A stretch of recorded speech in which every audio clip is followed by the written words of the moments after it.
O'sha kecha yomon kecha edi. Devor soati tungi 3ni ko'rsatayotgandi. Bolakay yotog'ida o'rnidan o'tirib, birdan yig'lay boshladi. Badani qizib ketgan, hushidan ketay deb turgandi. Telefon ishlamasdi. Mashina yo'q edi. Atrofda hech kim uyg'oq emasdi. Onasi nima qildi bilasizmi?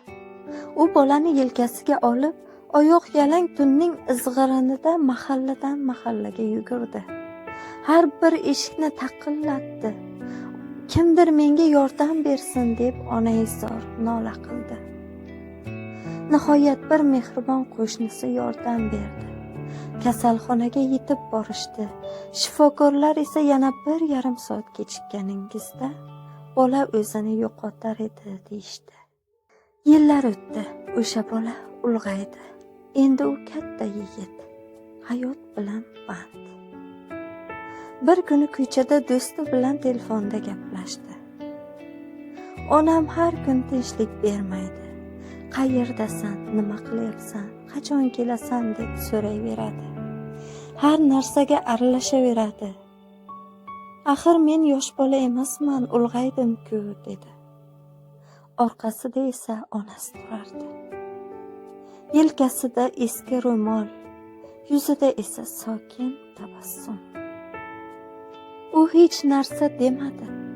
Faqat ko'zlarida ho'l yaltirab, yuragida yana bir marta jim yig'ladi. Ertasiga esa o'sha ona yurak xurujidan vafot etdi.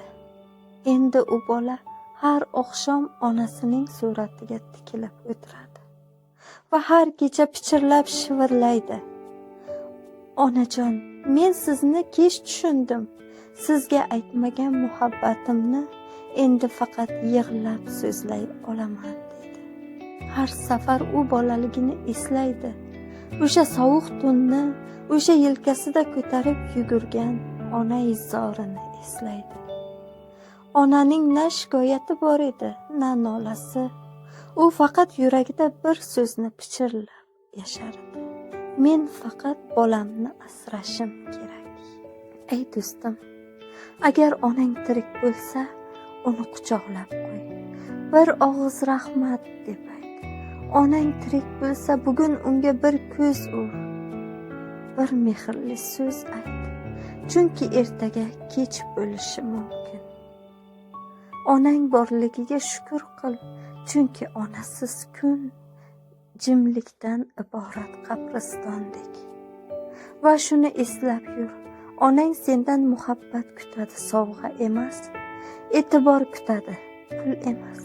Va seni hech kim onangdek chin yurakdan sevolmasligini unutma.